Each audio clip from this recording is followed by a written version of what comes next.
మహోన్నతమైనటువంటి మా ప్రియ పరిశుద్ధుడా, మీ ఘనమైన పరిశుద్ధమైన ప్రభావము కలిగిన నామమునకు వందనములు, స్తుతులు, స్తోత్రములు చెల్లిస్తున్నాం. మరి ఒక మారు మీ పరిశుద్ధ మందిరావరణము చూచుటకును, పరిశుద్ధుడా మీరిచ్చిన ఈ ప్రశస్తమైనటువంటి సమయములో, ఈ పరిశుద్ధ ఆరాధనలో మిమ్మల్ని స్తుతించుటకును, ప్రార్థించుటకును, ఆరాధించుటకును మీరు మాకు అనుగ్రహించిన ఈ అద్భుతమైనటువంటి ఈ పరలోకపు అనుభవం కొరకు స్తోత్రాలు. ఇప్పుడైతే మీ వాక్యమును ధ్యానించాలని ఆశపడుతున్నాను తండ్రి. నా మాటల వలన ఎవరికి ప్రయోజనము కాదు. మీరు మాతో ఏమి మాట్లాడదలిచారు, ఈ వాక్యమును మా కొరకు సిద్ధపరిచారు. మా జీవితమును మేము సరి చేసుకోవలసినవి, సరిదిద్దుకోవలసినవి. అదే సమయమందు మేము ఏమైతే కలిగి ఉండాలని మీరు ఆశిస్తున్నారు, వీటన్నిటినీ మీ యొక్క స్వరము చేత మాతో మాట్లాడండి. మీ సిలువ చాటును మరుగుపరచండి, మీ నోటి బూరగా వాడుకోండి. మానవాత్మను మరుగుపరిచి, మానవ స్వరమును మరుగుపరిచి, మహిమ కలిగిన మీ శుద్ధాత్మ సహాయము, మనోహరమైన మీ స్వరమును మాకు అనుగ్రహించి మీరే మహిమ, ఘనత, ప్రభావము పొందుకోమని యేసయ్య శ్రేష్టమైన నామమున ప్రార్థించి వేడుకొనుచున్నాను తండ్రి. ఆమేన్. దయచేసి కూర్చుందామండి. దేవునికి మహిమ కలుగునుగాక. దేవుని ప్రేమించి ఆయన పరిశుద్ధ సన్నిధిని చేరి వచ్చిన ప్రియ విశ్వాసులందరికీ మన ప్రభువును ప్రియరక్షకుడైన యేసుక్రీస్తు వారి ప్రశస్త నామములో శుభాలు తెలియజేస్తున్నాను. ప్రతి ఒక్కరూ కూడా కోవిడ్ నిబంధనలను అనుసరిస్తూ మాస్కును యథావిధిగా ధరించండి, అలాగే భౌతిక దూరాన్ని పాటించాల్సిందిగా మీకు మనవి చేస్తున్నాను. ఈ శ్రేష్టమైన సమయంలో ఈనాటి ధ్యాన నిమిత్తం ఏర్పాటు చేయబడినటువంటి లేఖన భాగాలు ఈ రీతిగా ఉన్నాయండి. ప్రవక్త అయిన మీకా గ్రంథం 6వ అధ్యాయం మొదటి 8 వచనాలు, అదే రీతిగా అపోస్తలుడైన పౌలు ఫిలిప్పీలకు రాసినటువంటి పత్రిక 4వ అధ్యాయము 8 నుంచి 9 వచనాలు, ఈ 2 భాగాల ద్వారా కొద్ది సమయము దేవుని యొక్క వాక్యాన్ని మనము ధ్యానం చేసుకునే ప్రయత్నం చేద్దాం. ప్రియులారా, మనం చదువుకున్నటువంటి మొదటి భాగం అనగా మీకా గ్రంథము 6వ అధ్యాయం 1 నుంచి 8 వచనాల భాగములో దేవుడైనటువంటి యెహోవా ప్రవక్త అయినటువంటి మీకా ద్వారా తన ప్రజలైనటువంటి ఇశ్రాయేలీయులకు తెలియజేస్తున్న లేదా వ్రాస్తున్నటువంటి సంగతులు, మాటలు, హెచ్చరికలు లేదా పాఠములు, ఇవి షోమ్రోనును గురించి, యెరూషలేమును గురించి అనగా దాని ప్రజలను గురించి మాట్లాడుతున్నటువంటి సత్యాలు. ఈ మొదటి వచనంలో చూస్తే కనుక ఆయన తన ప్రజల మీద తన సృష్టిని సాక్ష్యంగా పెడతానంటున్నాడు. ఇవన్నీ చెప్పడానికి కారణం ఏమిటంటే, దేవుడు తన ప్రజల నుంచి ఏదైతే ఎక్స్పెక్ట్ చేస్తున్నాడో, దేనినైతే దేవుడు ఆశిస్తూ ఉన్నాడు, ఎలాంటి నడవడికనైతే, ఎలాంటి ప్రవర్తననైతే, ఎలాంటి జీవిత క్రమమునైతే దేవుడు తన ప్రజల నుంచి అంచనా వేస్తున్నారో, ఆశిస్తున్నారో, అది తన ప్రజల జీవితాలలో కనిపించడం లేదు, తన ప్రజల ప్రవర్తనలో ఆయనకు కనిపించడం లేదు. కనుకనే ఆయన అంటున్నాడు, మీరు చేసినటువంటి ప్రతి పనిని బట్టి, మీరు చేసిన ప్రతి కార్యాన్ని బట్టి, మీరు జరిగిస్తున్నటువంటి ప్రతి పద్ధతులను బట్టి, ఇదిగో నేను నా సృష్టిని సాక్ష్యంగా పెడుతున్నాను. ఆ 6వ అధ్యాయము మొదటి వచనం నుంచి కూడా ఇదే మాట్లాడుతూ ఉంటాడు. నీవు వచ్చి పర్వతములను సాక్ష్యము పెట్టి వ్యాజ్యమాడము, కొండలకు నీ స్వరము వినబడనిమ్ము. తన జనుల మీద యెహోవాకు వ్యాజ్యము కలదు, ఆయన ఇశ్రాయేలీయుల మీద వ్యాజ్యమాడుతున్నాడు. నిశ్చలములై భూమికి పునాదులుగా ఉన్న పర్వతములారా, యెహోవా ఆడు వ్యాజ్యమును ఆలకించండి. ఆయన తన ప్రజలతో వ్యాజ్యమాడుతున్నాడట, ఆయన ప్రజలతో వివాదం కలిగి ఉన్నాడటండి. దాని కొరకు ఆయన తన సృష్టిని సాక్ష్యంగా చెబుతూ, మీరు నా పక్షంగా వారితో వ్యాజ్యమాడండి, నా పక్షంగా నా స్వరాన్ని వినిపింపచేయండి, ఈ విషయాలన్నీ కూడా మాట్లాడుతూ ఉన్నాడు. ఎందుకు ఆయన ఈ మాటలు మాట్లాడుతున్నాడంటే దేవుడు చేసినటువంటి ప్రతి విధమైనటువంటి మేలును లేదా ఉపకారమును, దేవుడు చేసినటువంటి ప్రతి విధమైనటువంటి విమోచన కార్యమును తన ప్రజలు మరిచిపోయారటండి. ఆ విషయాన్ని కూడా మాట్లాడుతూ ఉంటాడండి.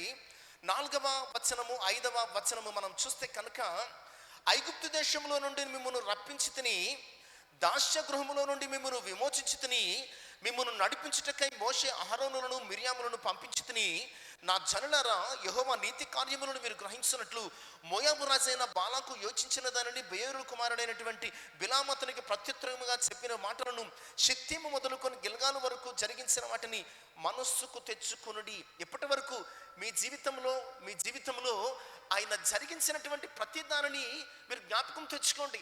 ఆయన చేసిన ప్రతి దానికి మీరు తగిన జీవితాన్ని జీవించలేదు. ఆయన చేసిన ప్రతి మేలుకు మీరు తగినట్లు ప్రవర్తించలేదు. ఆయన చేసినటువంటి ప్రతి ఉపకారానికి మీరు ప్రత్యుపకారము చేయువారై లేని స్థితిని కలిగి ఉన్నారు. ఇదిగో నేను ఐగుప్తు దేశంలోంచి మిమ్మల్ని విమోచించాను, గిల్గాలు నుంచి షిత్తీము వరకు మీ జీవితంలో చేసినటువంటి ప్రతి విధమైనటువంటి కార్యములు ఉపకారములు మీరు మరచిపోయి నా ఎదుట నాకు ఇష్టము లేనటువంటి రీతిని జీవిస్తున్నారు, నాకు ఇష్టం లేని ప్రవర్తిస్తున్నారు. మీరు చేసిన ప్రతి దానికి ఇదిగో ఈ పర్వతములు సాక్ష్యంగా ఉన్నాయి, ఈ కొండలు సాక్ష్యంగా ఉన్నాయి, ఈ గోడలు సాక్ష్యంగా ఉన్నాయి. ఈ సమస్త సృష్టి మనము చేసిన ప్రతిదానికి కూడా అనటండి సాక్ష్యముగా ఉన్నది. ఎందుకంటే మీరు జీవిస్తున్న జీవిత విధానం నాకు ఆయాసకరంగా ఉన్నది. ఇదిగో నేను విమోచించిన విమోచనను, నేను ఇచ్చినటువంటి విడుదలను, నేను చేసినటువంటి కార్యములను, నేను అనుగ్రహించిన అద్భుతాలను మీరు మరిచిపోయి ప్రవర్తిస్తూ ఉన్నారు. మీరు అనుకుంటున్నారు మేము దేవుని సన్నిధికి వెళుతున్నాం కదా, ప్రార్థిస్తున్నాం కదా, కానుకిస్తున్నాం కదా, స్తుతిస్తున్నాం కదా, వాక్యం వింటున్నావు కదా, ఇది చాలాదా? ఆయన చేసిన ఉపకారానికి మేము చెల్లించే కృతజ్ఞత, మేము చెల్లించే స్తుతి, మేము చేసే ఆరాధన ఇది చాలాదా అని చాలాసార్లు వారు అనుకున్నారట. మనం కూడా అనుకుంటాం. దేవుడు చేసిన మేలులకు మేము కృతజ్ఞత కూడికలు పెట్టుకుంటున్నాం కదా, కానుకలు అర్పిస్తున్నాం కదా, దేవుని సన్నిధికి వెళుతున్నాం కదా, ప్రార్థన చేస్తున్నాం కదా, వాక్యం వింటున్నాం కదా, క్రైస్తవులని పేరు పెట్టుకున్నాం కదా, ఇది చాలాదా? దేవుని వాక్యం ఏం చెప్తుందంటే ఆ 6వ అధ్యాయం 6వ వచనం నుంచి 7వ వచనం, ఏమి తీసుకుని వచ్చి నేను యెహోవాను దర్శించును, ఏమి తీసుకుని వచ్చి మహోన్నతుడైన దేవుని సన్నిధిని నమస్కారం చేతును, దహన బలులను ఏడాది దూడలను అర్పించి దర్శించునా, వేల కొలది పొట్టేళ్ళు వేలాది నదులంత విశాల తైలమును ఆయనకి సంతోషము కలుగు చేయనా, నా అతిక్రమమునకే నా జ్యేష్ఠపుత్రుని నేను ఇత్తునా, నా పాప పరిహారమునకే నా గర్భఫలమును నేను ఇత్తునా. మనం అనుకుంటున్నాం నేను ఇది చేస్తున్నాను, అది చేస్తున్నాను, ఎలా ప్రవర్తిస్తున్నాను, అలా ప్రవర్తిస్తున్నాను, నేను దేవుని సన్నిధికి ఎంత టైం ఇస్తున్నాను, దేవుని సన్నిధికి ఎంత కానుకిస్తున్నాను. ఇలాంటి సర్దుబాటు ధోరణిలో మనం వెళ్ళిపోతున్నాం. ప్రియవిశ్వాసులారా, ఒకవేళ మన జీవితాలకు ఇదే కృతజ్ఞత, ఇదే స్థుతి, ఇదే ఆయన కొరకు జీవించడం కావచ్చు. 116వ సంకీర్తనలో కూడా 12 నుంచి 14 చరణాలలో నీవు చేసిన ఉపకారాలకు నేనేమి చెల్లిస్తాను, నీవు చేసిన ఉపకారాలకు నేనేమి చెల్లిస్తాను అని ప్రశ్న వేసుకుంటూ ఆ కీర్తనాకారుడు బహుశా మరి పండితులు చెప్పినట్లు అతడు హిజ్కియా కాబోలు అతనికి మరణకరమైన రోగము కలుగగా దాని నుంచి విడిపించబడిన తర్వాత ఆ 116వ సంకీర్తన రాస్తూ నీవు చేస్తున్న ఉపకారాలకు నేనేమి చెల్లిస్తాను, రక్షణ పాత్రను చేత పట్టుకుని నీ నామమున ప్రార్థిస్తాను, నీ ప్రజలందరి ఎదుట మొక్కుబడులు చెల్లిస్తాను. దేవుని వాక్యం ఏం చెప్తుందంటే ఇక్కడ వరకు హిజ్కియా జీవితం వరకు ఇది కరెక్టే కావచ్చు, కానీ మీకా గ్రంథంలోనికి వచ్చేసరికి ఇది చాలదంటున్నాడండి. రక్షణ పాత్రను చేత పట్టుకుని యెహోవా నామమున ప్రార్థన చేయడం సరిపోదు. ఆయన ప్రజలందరి ఎదుట మొక్కుబడులు చెల్లించుకోవడం, కానుకలు చెల్లించుకోవడం సరిపోదు. ఎందుకంటే దీనికి మించి దేవుడు మీ జీవితంలో ఉపకారం చేశాడు, దీనికి మించి దేవుడు మీ జీవితంలో తన కృపను చూపించాడు, దీనికి మించి దేవుడు మీ జీవితంలో తన కార్యాలను జరిగించాడు. కనుక ఏదో రక్షణ పాత్రను తీసుకుని వచ్చి దేవుని సన్నిధిలో ప్రార్థించడం, ఆయన చేసిన మేళ్లకు మీరు మొక్కుబడులు చెల్లిస్తే సరిపోదు. మరి ఏం చేయాలా? ప్రియవిశ్వాసులారా, 8వ వచనంలో ఏం చేయాలో ప్రవక్త ద్వారా తన ప్రజలకు ఈరోజు మనకు కూడా మరి తెలియజేస్తున్నాడు. అక్కడ అంటాడండి 8వ వచనంలో, మనుషుడా అంటే ఒక కమ్యూనిటీకి కాదు ఆయన చెప్తున్నాడు, ఒక గ్రూపుకు కాదు ఆయన చెప్తున్నాడు, లేదంటే ఒక దేశానికో ఒక ప్రజకో లేదంటే ఒక గుంపుకో ఆయన చెప్పడం లేదండి. అక్కడ చెప్తున్నాడు ఎవడైతే మనిషి అనిపించుకుంటాడో, ఎవడైతే మనిషిగా పిలువబడతాడో, ఎవడైతే మనిషిగా జీవిస్తాడో, ఎవడైతే మనిషిగా జన్మిస్తాడో వారందరికీ చెప్తున్నాడు అక్కడ, మనుష్యుడా ఏది ఉత్తమమో అది నీకు తెలియజేయబడి ఉన్నది. అదేమిటంటే న్యాయముగా నడుచుకొనుటయు, కనికరమును ప్రేమించుటయు, దీన మనస్సు కలిగి నీ దేవుని ఎదుట ప్రవర్తించుటయు, ఇంతే కదా యెహోవా నన్ను అడుగుతున్నా. నువ్వేం చేస్తున్నావు, ఎలా బతుకుతున్నావు, ఏమిస్తున్నావు, ఎలాగ ఇవన్నీ ప్రక్కన పెడితే కనుక ఆయన మూడు విషయాలు చెప్తున్నాడు. మనుష్యుడా, ఏది ఉత్తమమో అది నీకు తెలియజేయబడి ఉన్నది, ఏది మంచిదో అది నీకు తెలియజేయబడి ఉన్నది, ఏది యోగ్యమైనదో అది నీకు తెలియజేయబడి ఉన్నది, ఏది ప్రశస్తమైనదో అది నీకు తెలియజేయబడి ఉన్నది, ఏది నీవు చేయాల్సిందో చెయ్యదగిందో, ఏది నీవు ప్రవర్తించాల్సిందో ప్రవర్తించదగినదో అవన్నీ కూడా చాలా నీకు క్లియర్గా తెలియజేయబడి ఉన్నాయి. కనుక దానిని నీవు అనుసరించు. ఇంతే కదా, ఇదే కదా దేవుడు నీ నుంచి కోరుకుంటున్నాడు. ఇంతే కదా, ఇదే కదా దేవుడు నీ నుంచి కోరుకుంటున్నాడు. ఈరోజు మనం గమనించాల్సింది, ఆయన చేసిన ఉపకారములన్నిటికీ నీ నుంచి ఆయన ఏం కోరుకున్నాడో తెలుసా? నీవు ఆదివారం చర్చికొచ్చావా, గురువారం చర్చికొచ్చావా, కానుకలు ఇచ్చావా, పాటలు పాడావా, ప్రార్థన చేస్తావా, స్తుతించావా, ప్రసంగాలు చేసావా, ఇవేమి మాట్లాడటం లేదు. ఆయన చేసిన ఉపకారములన్నిటికీ ఆయన నీ నుంచి నా నుంచి ఏం కోరుకున్నాడో తెలుసా? నీ ప్రవర్తన కోరుకుంటున్నాడు. నీ ప్రవర్తన కోరుకుంటున్నాడు. ఆయన సన్నిధిలో నీ బిహేవియర్ను గురించి మాట్లాడుతున్నాడు. ఆయన సన్నిధిలో నీ జీవితం ఎలా ఉన్నది, నీ ప్రవర్తన ఎలాగున్నది, నీ నడవడిక ఎలాగున్నది, నీ క్రియలు ఎలాగున్నాయి, నీ కార్యాలు ఎలాగున్నాయి, ఆయన విమోచించినటువంటి జీవితంతో నీవు ఎలా జీవిస్తున్నావు, ఎలా ప్రవర్తిస్తున్నావు, ఆయన సన్నిధిలో ఈ లోకము ఎదుట ఆయన జనాంగంగా నీ యొక్క నడవడిక ఎలా ఉన్నది.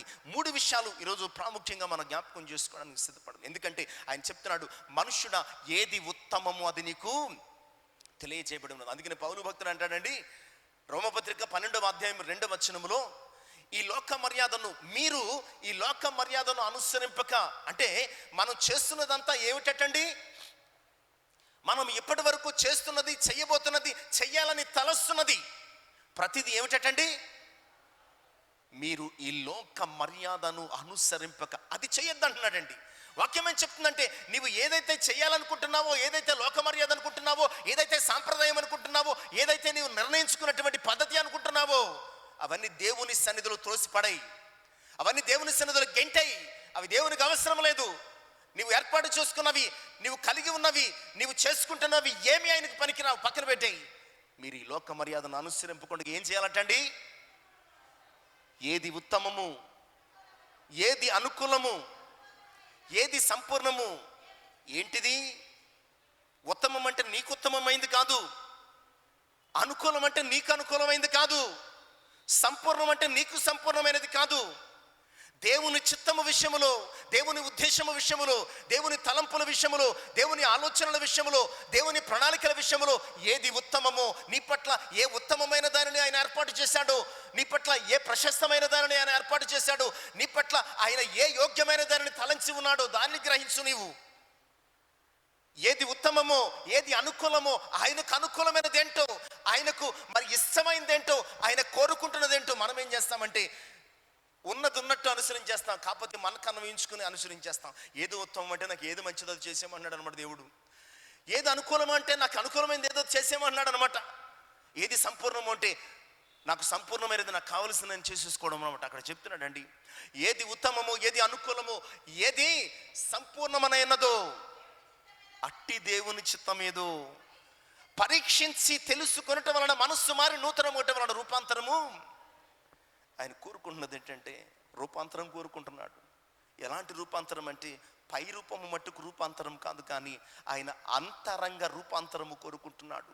ఆయన అంతరంగములో రూపాంతరము కోరుకుంటున్నాడు. ఆ రూపాంతరం ఎలా తెలుస్తుందంటే ఆయన చిత్తాన్ని ఎవరు గ్రహిస్తారో, ఆయన చిత్తాన్ని ఎవరు గ్రహిస్తారో, ఆయన చిత్తములో ఉన్నటువంటి మరి ఆ ప్రశస్తమైనది, ఉన్నతమైనది, మరి ఆ సంపూర్ణమైనది ఆ ఎవరు గ్రహిస్తారో వారు మాత్రమే మనస్సు మారి రూపాంతరము చెందగలరు అన్న సంగతిని జ్ఞాపకం చూస్తున్నాను. కనుక ఈరోజు ప్రియ విశ్వాసుల, ఏమిటి ఉత్తమమైనదంటే ఆయన చిత్తమే ఉత్తమమైనది, ఆయన చిత్తమే ఉత్తమమైనది. ఎవరు ఆయన చిత్తాన్ని గ్రహిస్తారు, ఎవరు ఆయన చిత్తాన్ని మరి ఎరిగి ఉంటారు, ఎవరు ఆయన చిత్తము ప్రకారము జీవించడానికి ఇష్టపడతారో వారిని దేవుడు ఇష్టపడుతున్నాడు అన్న సంగతిని ఇక్కడ 8వ వచనములో, అనగా మీకా గ్రంథం 5వ అధ్యాయం 6వ అధ్యాయం 8వ వచనములో ఇదే చెప్తున్నాడు. మీకు ఉత్తమమైన దాన్ని చెప్తాను రండి అంటున్నాడు. మీరు ఏం చేయాలో దానిని చెప్తాను రండి అంటున్నాడు. మీరు ఎలా జీవించాలో దానిని చెప్తాను రండి అంటున్నాడు. మీరు అర్పించినవి, లేదంటే మీరు వచ్చారా వెళ్ళారా, ఇవి కాదు నాకు కావలసింది. మీ ప్రవర్తన నా సన్నిధిలో, నా సమక్షములో, నా యొక్క ఉద్దేశంలో మీ ప్రవర్తన ఎలా ఉన్నది, మీ ప్రవర్తనను సరి చేసుకోండి అని ఆయన సూటిగా జ్ఞాపకం చేస్తున్నాడు. అందులో ఈ మూడు అంశాలలో మొట్టమొదటి అంశం ఏంటంటే ప్రియులారా, మనం ధ్యానంలోనికి నడిపించబడదాం. మొట్టమొదటి అంశం ఏంటంటే న్యాయముగా నడుచుకుంటాయి. మొట్టమొదటి విషయం ఏంటంటే ఇశ్రాయేలు ప్రజలతో ఈరోజు మనతో కూడా చెప్తున్నాడు, న్యాయంగా నడుచుకోండి. నేను మీ నుంచి కోరుకుంటున్నది ఏంటయ్యా అని దేవుడు చెప్తున్నాడంటే, ఆ రోజు ఇశ్రాయేలు ప్రజలకు నేడు ఆధునిక సంఘంగా ఉన్నటువంటి క్రైస్తవ సంఘానికి కూడా ఆయన చెప్తున్నాడు, ఇదిగో నేను చెప్తున్నాను, ఉత్తమమైనది చెప్తున్నాను, మీరు ఎలా నడుచుకోవాలని నేను కోరుకుంటున్నాను. అదేమిటంటే మీరు న్యాయంగా నడుచుకోండి. ఒక విషయం మనం చెప్తున్నామంటే, మీరు సరిగా కూర్చోండి అని చెప్పాను అనుకోండి, దాని అర్థం ఏంటి? మీరు సరిగా కూర్చోండి అని అన్నాను అనుకోండి, దాని అర్థం ఏంటి? మీరు సరిగా మాట్లాడండి అని అన్నాను అనుకోండి, దాని అర్థం ఏంటి? మీరు సరిగా నడవండి అని అన్నాను అనుకోండి, దాని అర్థం ఏంటి? అలా చేయటం లేదు కనుక చెప్పాల్సి వచ్చింది. మీరు కరెక్ట్గా కూర్చోలేదు కనుక కరెక్ట్గా కూర్చోండమ్మని చెప్తున్నాను. మీరు కరెక్ట్గా నడవటం లేదు కనుక సరిగా నడవమ్మా అని చెప్తున్నాం. మీరు కరెక్ట్గా మాట్లాడటం లేదు కనుక మీరు సరిగా మాట్లాడండి అని చెప్తున్నాం. ఇక్కడ ప్రభు చెప్తున్నాడు, న్యాయముగా నడుచుకొనుటయు అంటే దేవుని ప్రజలలో, దేవుని సమాజములో ఏం పోయిందండి? న్యాయం అనేది కనిపించడం లేదు. న్యాయం అనేది మచ్చికైన కనిపించడం లేదు. ఎవరికి నచ్చినట్లు వారు చేసుకుంటున్నారు, ఎవరికి నచ్చినట్లు వారు బ్రతుకుతున్నారు, ఎవరికి ఇష్టం వచ్చినట్లు వారు మరి సమస్తము జరిగించుకుంటున్నారు, చేస్తున్నారు. కానీ ఇది న్యాయమా, ఇది అన్యాయమా, ఇది దేవుని దృష్టికి ఎంతవరకు మరి అంగీకారము, దేవుని దృష్టికి ఎంతవరకు ఇది సమ్మతము, ఇది దేవుని చిత్తమా కాదా, ఇది ఉత్తమమా కాదా? నాకు ఇష్టమైతే అదే ఉత్తమము, నా చిత్తమైతే అదే ఉత్తమము, నాకు కావలసి వస్తే అదే క్రమము. ఇలాంటి జీవితము ఆ రోజు ఇశ్రాయేలు ప్రజలలో నేడు ఆధునిక సంఘములో, సమాజంలో కూడా కనబడుతుంది. అందుకనే సంఘము నుంచి, సమాజం నుంచి ఆయన ఏం కోరుకుంటున్నాడంటే ఏమి వద్దు కానీ, మీ వేలాది నందలంత విస్తార తైలం వద్దు కానీ, మీ గొర్రెలు వద్దు కానీ, మీ ఎద్దులొద్దు కానీ, మీ పిల్లలు అస్సలు వద్దు కానీ. మరి అంటున్నారటండి, వేలాది నదులంత విస్తార తైలం ఆయనకి దారపోసేస్తున్నాం, ఎడ్లు ఇచ్చేస్తున్నాం, గొర్రెలు ఇచ్చేస్తున్నాం, అప్పుడప్పుడు మా పిల్లలను కూడా ఇచ్చేస్తున్నాం. ఇది చాలదా? ఆయన అంటున్నాడు, ఇది చాలదు. మీరు ఎడ్లు ఇస్తే నాకెందుకు, ఇవ్వకపోతే నాకెందుకు, గొర్రెలు ఇస్తే నాకెందుకు, ఇవ్వకపోతే నాకెందుకు. మీ కానుకలు కాదు, మీ క్రమం కావాలి. మీ అర్పణలు కాదు, మీ ప్రవర్తనలో ప్రాముఖ్యమైనటువంటి భయభక్తులు ముఖ్యమైన సంగతిని దేవుడు చాలా సూటిగా మాట్లాడుతున్నాడు ఆ రోజు ఇశ్రాయేలు ప్రజలకు. ఒకవేళ ఇలా జరగకపోతే కనుక నా సృష్టిని మీ మీద సాక్ష్యంగా పెడతాను అంత్యదినములు, తీర్పు కాలములు. మీ పక్షంగా, మీకు వ్యతిరేకంగా నా సృష్టి మీకు సాక్ష్యం చెప్తుంది అని జ్ఞాపకం చేస్తున్నాడు. ఆయన అంటున్నాడు మొట్టమొదటి మాట, న్యాయముగా నడుచుకున్నట్టు. అంటే ఇశ్రాయేలీయుల జీవితంలో న్యాయం అనేది కరువైపోయింది. న్యాయం జరగటం లేదు, న్యాయం చేయటం లేదు, న్యాయం జరిగించడానికి వారు ఇష్టపడటం లేదు. కానీ దేవుని వాక్యం ఏం చెప్తుందో తెలుసా ప్రియులారా? దేవుని వాక్యం చెప్తున్నటువంటి విషయము 61వ సంకీర్తన 8 యెషయా గ్రంథం 61వ అధ్యాయము 8వ వచనం. యెషయా గ్రంథము 61వ అధ్యాయము 8వ వచనం. యాలయనగా న్యాయము చేయుట ఆయనకి ఇష్టమట. న్యాయం జరిగించుట ఆయనకి ఇష్టమట. అందుకని అంటున్నాడు, మీరు న్యాయం జరిగించండి. మీలో న్యాయం కరువైపోయింది. న్యాయంగా మాట్లాడటం లేదు, న్యాయంగా ప్రవర్తించడం లేదు, న్యాయంగా జీవించడం లేదు, న్యాయంగా అసలు ఏది కూడా చేయటం లేదు. కనుక మీరు మొట్టమొదట చేయాల్సింది ప్రియులారా, మీరు న్యాయంగా నడుచుకోండి. ప్రియ విశ్వాసులారా, ఈరోజు మన ప్రవర్తనలు ఎలాగున్నాయి, మన జీవితాలు ఎలాగున్నాయి, మన నిర్ణయాలు ఎలా ఉన్నాయి, మన యొక్క నడవడిక ఎలా ఉన్నది? మానవ ప్రవర్తనలో ముఖ్యంగా క్రైస్తవ విశ్వాస యొక్క ప్రవర్తన ఎలా ఉండాలంటండి? క్రైస్తవ విశ్వాస యొక్క ప్రవర్తన న్యాయంగా ఉండాలంటండి. న్యాయంగా ఉన్నప్పుడు కొన్నిసార్లు నష్టం రావచ్చండి. న్యాయంగా బ్రతికితే కొన్నిసార్లు కష్టం రావచ్చు. న్యాయంగా బ్రతికితే కొన్నిసార్లు నిందలు రావచ్చు. న్యాయంగా బ్రతికితే కొన్నిసార్లు అవమానాలు రావచ్చు. న్యాయంగా బ్రతికితే కొన్నిసార్లు సమాజం చేత చేదరించుకుని నీవు నెట్టవేయబడచ్చు, గంటివేయబడచ్చు. బట్ దేవుని వాక్యం ఏం చెప్తుందంటే, న్యాయము జరిగించుట యెహోవానగు నాకు ఇష్టము. అంటే దాని ఉద్దేశం ఏంటంటే, ఎవరు న్యాయం జరిగిస్తారో ఆయనకి ఇష్టం వాళ్ళే. న్యాయము జరిగించిన వారు ఆయనకు ఎంత మాత్రం కూడా ఇష్టలు కాదు అన్నటువంటి సంగతిని జ్ఞాపకం చేస్తున్నాం. న్యాయం అంటే ఏంటి? న్యాయం అంటే ఏంటంటే 19వ సంకీర్తన మనం చదువుకున్న ఉత్తర ప్రత్యుత్తర భాగము 9వ వచనంలో అంటాడండి. 19వ సంకీర్తన 9వ చరణంలో అంటాడండి, నీ న్యాయ విధులు సత్యమైనవి, అవి కేవలము. న్యాయం అంటే ఏంటంటే ఆయన న్యాయ విధులన్నీ కూడా న్యాయం. ఒక మాటలో చెప్పాలంటే న్యాయము అంటే ఆయన పరిశుద్ధ గ్రంథములో మనకు రాయించబడిన ప్రతిదీ కూడా న్యాయం. ఆయన వాక్యము న్యాయము, ఆయన కట్టడం న్యాయము, ఆయన ఆజ్ఞ న్యాయము, ఆయన మనకు విధించిన ప్రతి న్యాయ విధి న్యాయమైనది. అంటే దాని ఉద్దేశం న్యాయంగా నడుచుకోవడం అంటే ఆయన చెప్తున్నాడు, ఆయన ధర్మశాస్త్ర ప్రకారం నడుచుకోండి, ఆయన వాక్యం ప్రకారం నడుచుకోండి, ఆయన ఆజ్ఞ ప్రకారం నడుచుకోండి, ఆయన విధి ప్రకారం నడుచుకోండి. ఏ క్రమమైతే ఆయన సూచించాడో, ఏ ఉద్దేశమనైతే ఆయన సూచించాడో, మరి పరిస్థితులనైతే ఆయన బోధించాడు పరిశుద్ధ గ్రంథములో, ఆయన వాక్యాన్ని అనుసరించి నడుచుకోవడమే న్యాయము, ఆయన వాక్యాన్ని అనుసరించి జీవించడమే న్యాయము అన్నటువంటి సంగతిని చాలా సూటిగా మాట్లాడుతున్నాడు. ప్రియ విశ్వాసులారా, పేతురు భక్తుడు దేవుని గురించి ఒక మాట అంటాడండి అపోస్తలుల కార్యముల గ్రంథము. న్యాయం అంటే ఏంటో యాక్చువల్గా అక్కడ న్యాయము అన్నటువంటి మాట కనిపించదు, కానీ న్యాయం అనడానికి అది ఒక మంచి డెఫినిషన్గా మనం భావించవచ్చండి. అపోస్తలుల కార్యముల గ్రంథం 10వ అధ్యాయం 34వ వచనంలో కొర్నేలి విషయంలో మాట్లాడుతూ ఉంటాడండి. ఈ మాట పేతురు ఏ మాట అండి అది? దేవుడు పక్షపాతి కాడని, ఇది న్యాయం అంటే. న్యాయం అంటే ఏంటండి? అక్కడ కేవలము యూదులకు మాత్రమే రక్షణ, యూదులు మాత్రమే దేవుని ప్రజలు, యూదులు మాత్రమే ప్రత్యేకించబడిన వారు, మేము మాత్రమే ఎన్నిక కాబడిన వారము అని అనుకుంటున్నారు ఎవరు? అపోస్తలులు, లేదంటే శిష్యులు, ఆనాటి వారందరూ కూడా. అలాంటి సమయంలో దేవుడు ఒక దర్శనం ఇచ్చి వెళ్ళవయ్యా అన్నాడు. కొర్నేలి విషయంలో దేవుడు సువార్త ప్రకటించమని పేతురును పంపడమును పేతురు గ్రహించిన వాడై ఈ మాట అంటున్నాడు. నిజమే కదా, నేను చాలా పక్షపాతంగా ఆలోచించాను, నా వరకు నేను న్యాయం అనుకున్నాను, నా వరకు నేను ధర్మం అనుకున్నాను, నేను జరిగించిందే కరెక్ట్ అనుకున్నాను. నిజమే, నా ఆలోచనల వరకు మనిషిగా ఒక యూదునిగా నా వరకు ఇది కరెక్టే. బట్ దేవుని విషయంలో మాత్రం ఇది కరెక్ట్ కాదు. ఎందుకంటే ఆయన పక్షపాతి కాడు. యూదుడు కావచ్చు, గ్రీసు దేశస్థుడు కావచ్చు, అన్యుడు కావచ్చు, మరొకడు కావచ్చు, తెల్లోడు కావచ్చు, నల్లోడు కావచ్చు, ఇంకో కులం వాడు కావచ్చు, మరొక కులం వాడు కావచ్చు, ఇంకో మతం వాడు కావచ్చు, మరొక మతం వాడు కావచ్చు, ఎవడైనా సరే దేవుడు అన్న ఈ ధ్వని మనము నిర్ణయించుకునే వీటన్నిటికీ అతీతమైందండి. వీటన్నిటికీ దేవుడు అనే ధ్వని మతానికి అతీతమైందండి. దేవుడు అనేవాడు ఒక మతానికి దేవుడైతే ఆయన దేవుడు కాలేడు కదండి. ఆయన ప్రతి మనిషికి దేవుడు, సమస్త సృష్టికి ఆయన దేవుడు కనుక ఇక్కడ మనం జ్ఞాపకం చేసుకోవాల్సిన పేతురు అంటున్నాడు, దేవుడు పక్షపాతి కాడు. ఆయనకు అన్యుడని లేదు, గ్రీసు దేశస్థుడని లేదు, అమెరికా వాడని లేదు, లేకపోతే ఇండియా వాడని లేదు, లేకపోతే ఫలానా కులం అని లేదు, ఫలానా మతం అని లేదు. ఎవరైతే ఆయన శరణు వేడుతారో, ఎవరైతే ఆయనందు విశ్వాసం ఉంచుతారో, ఎవరైతే ఆయనందు భయభక్తులు కలిగి ఉంటారో, ఎవరైతే ఆయన మాట వింటారో, ఎవరైతే ఆయనకు లోబడతారో, ఎవరైతే ఆయనను ఆశ్రయిస్తారో, వారందరి ఎడల ఆయన దేవుడై ఉన్నాడు. అందుకనే యేసు ప్రభు అందరికీ ప్రభు అటండి.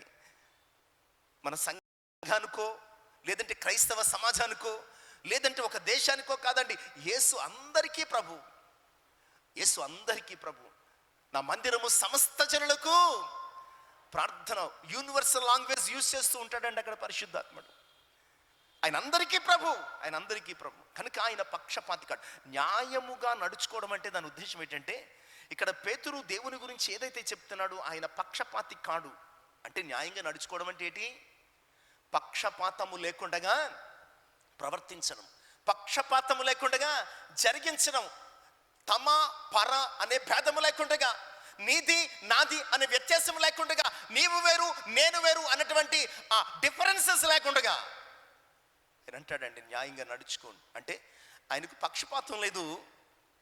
ఆ కొర్నేలు విషయంలో దేవుడు చేసినటువంటి ఆ పిలుపును బట్టి పేతురు అంటున్నాడు, నిజమే కదా, ఇది మాకే అనుకున్నాను, కానీ ఆయనకు పక్షపాతం లేదు. ఆయనకు అందరూ కావాలి. ప్రియ విశ్వాసులారా, న్యాయంగా నడుచుకోవడం అంటే పక్షపాతము లేకుండా జీవించడం, తమ పర అనే భేదము లేకుండా, నీది నాది అనే భేదము లేకుండా, నీ వారు నా వారు అనే భేదము లేకుండా క్రమముగా దేవుడు ఎలాగూ పక్షపాతము లేకుండా ప్రవర్తిస్తున్నాడు, పక్షపాతము లేకుండా నిన్ను నన్ను పోషిస్తున్నాడు, పక్షపాతము లేకుండా నీ కొరకు నా కొరకు ప్రాణం ఇచ్చాడు, పక్షపాతము లేకుండా నిన్ను నన్ను మరి ఆయన ఆదరిస్తున్నాడు. ఈరోజు ఆయన ఏం కోరుకుంటున్నాడంటే ప్రతి ఒక్క వ్యక్తిలో ఇలాంటి న్యాయమైన ప్రవర్తన కోరుకుంటున్నాడు, న్యాయమైన జీవితాన్ని కోరుకుంటున్నాడు, న్యాయమైన క్రమాన్ని కోరుకుంటున్నాడు, న్యాయమైనటువంటి పద్ధతులు కోరుకుంటున్నాడు. ప్రియ విశ్వాసులారా, న్యాయముగా నడుచుకోవడం అంటే పక్షపాతము లేకుండా ప్రవర్తించడం, పార్షియాలిటీ లేకుండా. ఇంకొక విషయాన్ని మనం బాగా అర్థం చేసుకోవాలంటే, న్యాయంగా నడుచుకోవడం అంటే ఏంటో తెలుసండి. నా పట్ల ఏది కావాలని కోరుకుంటున్నాను, నాకు ఏది జరగాలని కోరుకుంటున్నాను, నేను ఏది పొందుకోవాలని ఆశిస్తున్నాను, నేను ఏది అనుభవించాలని అనుకుంటున్నాను, నాకు ఇది కావాలి, ఇది జరగాలి, ఇలా ఉండాలని నా గురించి నేను ఏదైతే ఎక్స్పెక్ట్ చేస్తున్నానో, ఆశపడుతున్నాను, అది నీ ఎదుటి వారి ఎడల జరగాలనుకోవడమే న్యాయంగా నడుచుకోవడం. నాకు మంచి జరగాలి, ఇది స్వార్థం. మీరు మంచిగా ఉండాలి, ఇది న్యాయంగా నడుచుకోవడం. నేను సంతోషంగా ఉండాలి, ఇది నా వరకు స్వార్థం. మీరందరూ సంతోషంగా ఉండాలి, ఇది న్యాయంగా నడుచుకోవడం. నేను సమృద్ధి కలిగి ఉండాలి, నా వరకు స్వార్థం. మనమందరము సమృద్ధి కలిగి సంతోషంగా దేవుని సన్నిధిలో ఉండాలి, ఇది న్యాయం. అర్థమవుతుందండి? న్యాయం అంటే ఏంటి? నేను మాత్రమే కాదు, నాకంటే ముందు మీరు బాగుంటే నేను బాగుంటాను. సంఘంగా మీరు బాగున్నారనుకోండి, కాపరిగా నేనేమవుతాను? బాగుంటాను. సంఘంగా మీరు సంతోషంగా ఉన్నారనుకోండి, కాపరిగా నేను ఎలా ఉంటాను? సంతోషంగా ఉంటాను. సంఘంగా మీరు సమృద్ధిగా ఉన్నారనుకోండి, అన్నీ అనుభవిస్తున్నారనుకోండి, మిమ్మల్ని బట్టి నేను కూడా సమృద్ధిగా సంతోషంగా ఉండగలుగుతాను. కనుక న్యాయంగా నడుచుకోవడం అంటే మొదట నీకేది జరగాలని కోరుకుంటున్నావో, మొదట నీకేది కావాలని కోరుకుంటున్నావో, దేవుడు నీకు ఏది ఇయ్యాలని కోరుకుంటున్నావో, అది నీ ఎదుటి వ్యక్తికి రావాలని ప్రార్థించు. అది నీ ఎదుటి వ్యక్తికి కావాలని కోరుకో. అది నీ ఎదుటి వ్యక్తి పొందుకోవాలని. నేను సంతోషంగా ఉన్నాను, వారు కూడా సంతోషంగా ఉండాలి. నేను ఆనందంగా ఉన్నాను, వారు కూడా ఆనందంగా ఉండాలి. నేను సమృద్ధిగా ఉన్నాను, వారు కూడా సమృద్ధిగా ఉండాలి. ఇది న్యాయంగా నడుచుకోండి, మనకు అర్థమయ్యే భాషలు. కనుక దేవుడు మన నుంచి ఏం కోరుకుంటున్నాడు? ఇశ్రాయేలు సమాజంలో ఇది కరువైపోయిందటండి. ఎవరి మట్టుకు వారు స్వార్థపరులుగా, ఎవరి మట్టుకు వారు ఇష్టానుసారంగా, ఎవరికి నచ్చినట్లు, ఎవరికి చిత్తం వచ్చినట్లు వారు జీవిస్తున్నారట అండి. ఆయన అంటున్నాడు, నేను మిమ్మల్ని ఐగుప్తు నుంచి విమోచించి కనానుకు నడిపించాను. ఈ విమోచన, ఈ నిర్గమ కార్యములో నేను ఎవరి పట్ల పక్షపాతంగా లేను. నిజమే కదండి? దేవుడు ఇశ్రాయేలును విమోచించిన కార్యక్రమంలో లేదా క్రమంలో ఆయన ఎవరి పట్లైనా పక్షపాతంగా ఉన్నాడా? ఎర్ర సముద్రంలో దారి ఏర్పడిందండి, ఆయన దగ్గరికి వచ్చి మీరు రండి, ముందెళ్ళిపోండి, వెనకాల పోతాడు అన్నాడా? చెప్పండి, పోనీ మీరు చెప్పండి. నాకు పూర్తిగా బైబిల్ తెలియదు అనుకోండి. ఎర్ర సముద్రం దారి ఏర్పడిపోయింది, పెద్ద రోడ్డు వేసాడు ఆయన ఎవరి దగ్గరికైనా వచ్చి పోనీ మోషే దగ్గరికి వచ్చి, మోషే నువ్వు ముందెళ్ళిపో, వాళ్ళు పోతారు, వాళ్ళ మాట విన్నవారు అన్నాడా? అహరోను నువ్వు యాజకత్వం చేస్తున్నావు, నువ్వు లేకపోతే నాకు యాజకత్వం చేసేవాడు ఎవడుండడు, ముందు నువ్వు వెళ్ళిపో, వాళ్ళు పోతారు అన్నాడా? అనలేదు కదా. ఎందుకంటే ఆయన పక్షపాతి కాడు. ఆయన న్యాయంగా ప్రవర్తించడం, న్యాయంగా నడుచుకోవడం ఆయనకి ఇష్టం. ఎర్ర సముద్రం పాయలు చేశాడు, 6 నెలలు పడింది. అందరూ వెళ్ళే వరకు ఆయన న్యాయంగా ప్రవర్తించాడు, అందరూ వెళ్ళే వరకు ఆయన ధర్మంగా ప్రవర్తించాడు. అందుకనే న్యాయము చేయుట యెహోవానగు నాకు ఇష్టం. ఇశ్రాయేలీయుల జీవితంలో ఇంత గొప్ప న్యాయమైనటువంటి కార్యాలు చేశాడు. ఆయన చేసిన ప్రతి అద్భుతము న్యాయమైనదే, ఆయన చేసిన ప్రతి ఆశ్చర్యక్రియ న్యాయమైనదే, ఆయన అనుగ్రహించిన ప్రతి ఆశీర్వాదము న్యాయమైనదే. ఇంత న్యాయాన్ని పొందుకున్న మీరు ఎందుకు న్యాయాన్ని జరిగించడం లేదు? దేవుని ద్వారా ఇంత న్యాయాన్ని అనుభవిస్తున్న మనము, దేవుని ద్వారా ఇంత ధర్మాన్ని అనుభవిస్తున్న నీవు నేను ఎందుకు మనము సమాజములో, సంఘములో ధర్మముగా ప్రవర్తించడం లేదు? ఆయన అంటున్నాడు, ఏది ఉత్తమము ఇప్పటికైనా చెప్తున్నాను. ఎందుకంటే అంత్య దినములలో ఉన్నాం. ఎప్పుడు పడుకుంటే ఎవడు పోతాడో తెలియదు, ఎప్పుడు కూర్చుంటే ఎవడు పోతాడో తెలియదు. రోడ్డు మీదకి వెళ్తుంటే వస్తామోరేమో, అందుకని బాయ్ చెప్పేసి వెళ్ళిపోతున్నాం. బయటికి వెళ్ళిపోతే నేను చెప్తాను, మా అమ్మ వస్తాను అంటే మళ్ళీ వస్తామని నమ్మకం లేదు. వస్తామని నమ్మకం అంటే చెప్పాల్సిన అవసరం లేదు కదా. మన మీద మనకే నమ్మకం లేదు. బయట బండి ఎక్కితే ఎవడు గుద్దేతాడో తెలియదు, నడుచుకుంటూ వెళుతుంటే ఎక్కడ పడిపోయి చచ్చిపోతామో తెలియదు, రాత్రి పడుకుంటే లేస్తామో లేదో తెలియదు. నీటి బుడగ కంటే వేస్ట్గా బతుకుతున్నామండి. నీటి ఆవిరి కంటే పనికిమాలిన జీవితాలు మనవి. ఎలాంటి గ్యారంటీ లేనటువంటి బతుకుల్లో బతికినంతకాలం ఆయన ఏమంటున్నాడు అంటే న్యాయంగా బతకండి అంటున్నాడు. అంతే, బతికినంతకాలం న్యాయంగా బతకండి. ఎందుకు వచ్చింది అంటున్నాడు, ఎందుకు వచ్చింది అంటున్నాడు. ప్రియ విశ్వాసులారా, మనకున్న ప్రాబ్లం ఏంటో తెలుసా? మనం అందరం జ్ఞానవంతులమే, వాక్యం అద్భుతంగా తెలుసు, బైబిల్ అద్భుతంగా తెలుసు. ఒక్కొక్కరిని వదిలితే గంటలు గంటలు ప్రసంగాలు చేస్తారు. నేను పక్కన వెళ్ళిపోతాను, పాస్టర్ గారి కంటే ఇళ్ళ బాగా చేశారంటారు. మీరు పాస్టర్ గారి కంటే ఇళ్ళు అద్భుతంగా చేశారంటారు. వచ్చిన ప్రాబ్లం ఏంటంటే వాక్యం స్వరం వినపడుతున్నప్పుడు క్రైస్తవ విశ్వాసంగా మనం గ్రహించాల్సింది, ఇది నా కొరకే దేవుడు మాట్లాడుతున్నాడు. నన్ను ఆయన పాస్టర్ గారు మాట్లాడుతున్నారంటే మళ్ళీ ప్రాబ్లం వస్తుంది. పాస్టర్ గారు నా గురించే మాట్లాడారంటే మళ్ళీ ప్రాబ్లం. అది ఈ నన్ను తిట్టాడనో లేకపోతే ఏదో అన్నాడు అనుకుంటా, కాదు, దేవుడు మాట్లాడుతున్నాడు. ఇక్కడ చెప్పుతున్న నాతోనూ మాట్లాడుతున్నాడు, అక్కడ ఉన్నటువంటి మీతోనూ మాట్లాడుతున్నాడు. వాక్యము ఏం చేయాలంటే వాళ్ళ గురించే అని కాకుండా ఈరోజు వాక్యము ప్రార్థన చేసుకున్నప్పుడు, అయ్యా నాతో మాట్లాడు, ఈరోజు నాతో మాట్లాడు, వాళ్ళతో వీళ్ళతో గురించి నాకు అనవసరం. అందుకనే ఫస్ట్ సండే చెప్పాను కదండి, మన ఇంటి ముందు గోడ మనం కట్టేసుకుందాం. పక్కింటి గోడ కట్టాలని చూస్తే మన ఇంట్లో దొంగలు పడిపోతారు. పక్కింటి గోడ కట్టాలని చూస్తే మన ఇంట్లో ఏం పడిపోతారండి? దొంగలు పడిపోతారు. కనుక వాక్యం ఎవరికి? మనకి, నాకు, ఎస్పెషల్లీ నాకు. ఈరోజు వాక్యం మాట్లాడుతుందంటే న్యాయంగా నడుచుకోమని చెప్తుందంటే నేను న్యాయంగా నడుచుకోవాలి. నాతో మాట్లాడుతున్నాడు దేవుడు. అక్కడ ఉన్న మీతో మాట్లాడుతున్నాడు. వాళ్ళ కోసం భలే చెప్పారు, వీళ్ళ కోసం భలే చెప్పారు. This is not correct. ఆయన ప్రతీకారం తీర్చే దేవుడు కాదు, ఆయన పక్షపాత. అందుకంటే ఆయన మాట్లాడతాడు. మనలో ఏ లోటు ఉందో, మనలో ఏ కొదువు ఉందో, మనలో సరిచేసుకోవాల్సిన ఏ అంశం ఉందో దాంతో క్లియర్గా మాట్లాడతాడు. ఎవరు అంగీకరిస్తే వారు ధన్యులండి. ఎవరు అంగీకరిస్తే వారు ధన్యులంతే. ఇక వారి నుంచి ఆ ధన్యత ఎవడు తీసివేయలేడు. అంగీకరించకపోతే అంతకంటే అన్యులు ఎవరు కూడా ఈ లోకంలో లేరంతే. కనుక ఈరోజు ఆయన అంటున్నాడు, న్యాయంగా నడుచుకుందాం, పోయిందేముంది? ఎప్పుడు ఎవడు పోతాడో, ఎవడు ఉంటాడో, ఎంతకాలం ఉంటామో తెలియనటువంటి జీవితాలు జీవిస్తున్నాం. బతికినంతకాలం న్యాయంగా పోదామా? బతికినంతకాలం ధర్మంగా జీవిద్దామా? బ్రతికినంతకాలం పక్షపాతం లేకుండా బతికేద్దామా? బతికినంతకాలం నాకేం చేయాలనుకుంటున్నాను ప్రభువా, నాకంటే ముందు వానికి ఇయ్యి, నాకంటే ముందు ఆమెకి ఇయ్యి, నాకంటే ముందు వారిని ఆశీర్వదించు, నాకంటే ముందు వీరిని దీవించు, నాకంటే ముందు వారిని బలపరచు, నాకంటే ముందు వారికి ఆహారం ఇయ్యి. ఎంత అద్భుతమైనటువంటి అనుభవంగా ఉంటుందండి ఇది. ఎంత అద్భుతమైన అనుభవంగా ఉంటుంది. ఒకరు ఎలా ప్రార్థన చేయడం మొదలుపెట్టారనుకోండి, సంఘం అంతా ఇలా ప్రార్థన చేయడం మొదలుపెట్టారనుకోండి, అప్పుడు ఏమవుతుందో తెలుసా? నేను మీ గురించి చేసినట్లు మీరు నా గురించి చేస్తారు. అప్పుడు ఈక్వాలిటీ వస్తుంది, సమానత్వం వస్తుంది, పక్షపాతం లేని జీవితం వస్తుంది, న్యాయము క్రమంగా నడిచే అనుభవం వస్తుంది. ఈరోజు దేవుడు చెప్తున్నాడు, ఇదే కరువైంది సంఘాలలో, ఇదే కరువైంది సమాజంలో, ఇదే కరువైంది క్రైస్తవ జీవితంలో, ఇదే లేకుండా పోయింది. కనుక ఇప్పటికైనా ప్రాబ్లం ఏమీ లేదు. న్యాయం జరిగించండి, న్యాయంగా ప్రవర్తించండి, న్యాయంగా బ్రతకండి, న్యాయంగా మస్సలుకోండి ఆయన చాలా క్లియర్గా చెప్తున్నాడు. ఎందుకంటే న్యాయము జరిగించుట యెహోవానగు నాకు ఇష్టమన్న సంగతిని దేవుని యొక్క వాక్యం చెప్తుంది. యోహాను సువార్తలో అందుకనే ప్రభు చెప్తూ ఉంటాడండి, శిష్యులతో చెప్తూ ఉంటాడు. 7వ అధ్యాయం 24వ వచనంలో, వెలిచూపు వలన కాక మాట చదవండమ్మా. వెలిచూపును బట్టి తీర్పు తీర్చక న్యాయమైన తీర్పు తీర్చుడి అనను. వెలిచూపును బట్టి మనం తీర్పు తీర్చకూడదటండి.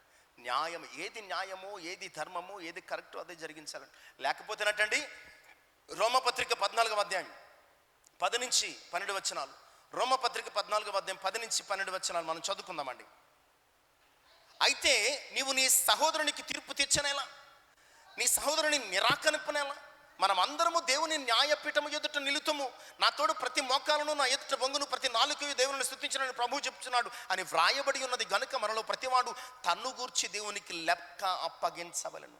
మనలో ప్రతివాడట నీ సహోదరి పట్ల, నీ సహోదరుని పట్ల, నీ పొరుగువాని పట్ల, తోటి విశ్వాసి పట్ల నీవేదైతే జరిగిస్తున్నావో, ఎలాగైతే ప్రవర్తిస్తున్నావో ఆ విషయంలో దేవుడు మనల్ని ఏం తీసుకొస్తాడటండి? జడ్జి చేస్తాడట, తీర్పులోనికి తీసుకొస్తాడట.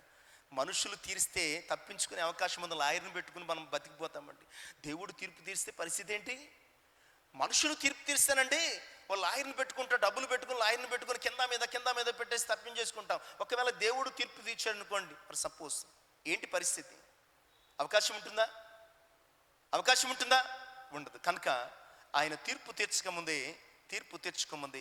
మనము ఇతరులకు తీర్పు తీర్చుకుండగా అందరి ఎడల సమానంగా, అందరి ఎడల న్యాయంగా, అందరి ఎడల ధర్మంగా, అందరి ఎడల ప్రేమ కలిగి మనం నడుచుకోవడానికి సిద్ధపడాల్సిందిగా వాక్యం జ్ఞాపకం చేస్తుంది. ఇక రెండవ విషయానికి మనం నడిపించబడదామని సమయం అవుతుంది.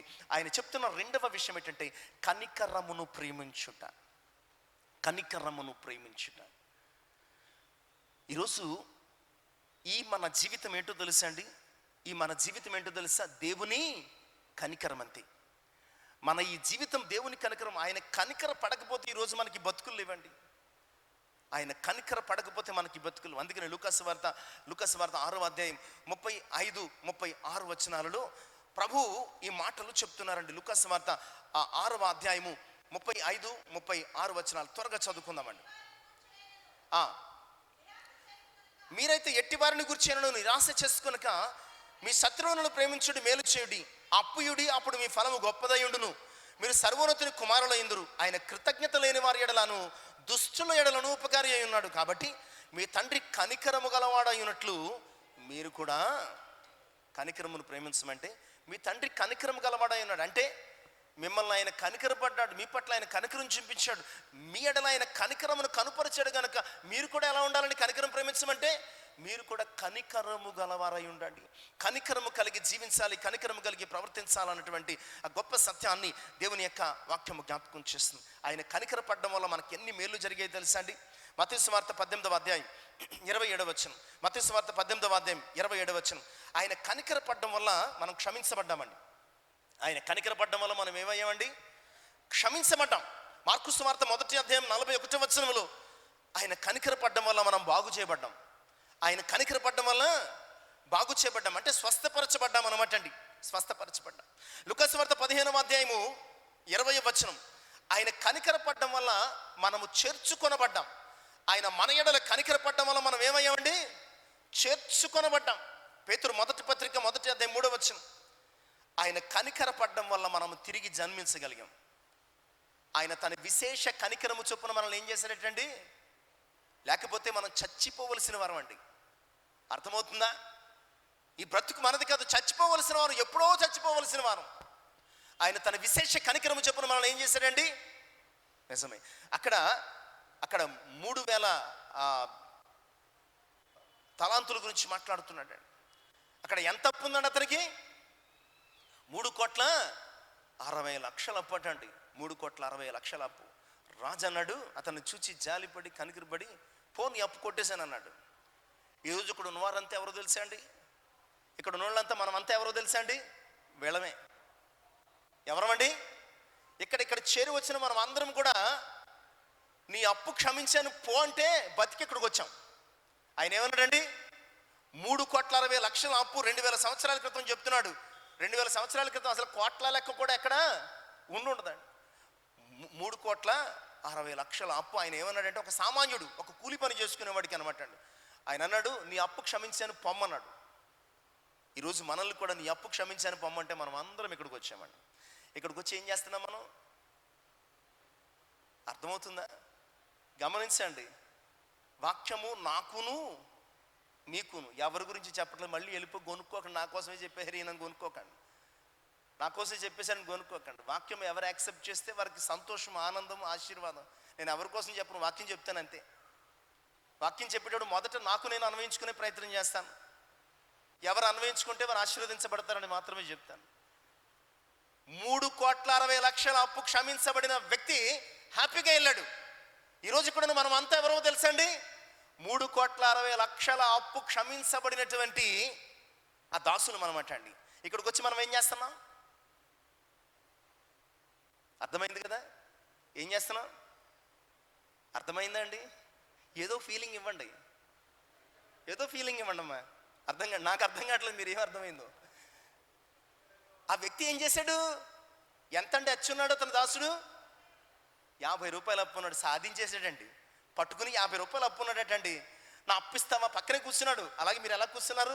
అలా కూర్చున్నాడు. పక్కన పెన్నిచ్చి పొడి చేస్తున్నాడు. నా అప్పిస్తావా ఇవ్వ, నా అప్పిస్తావా ఇవ్వ, నా అప్పిస్తావా 50. ఆ పెన్నిచ్చుకుని పొడి చేస్తున్నాడు.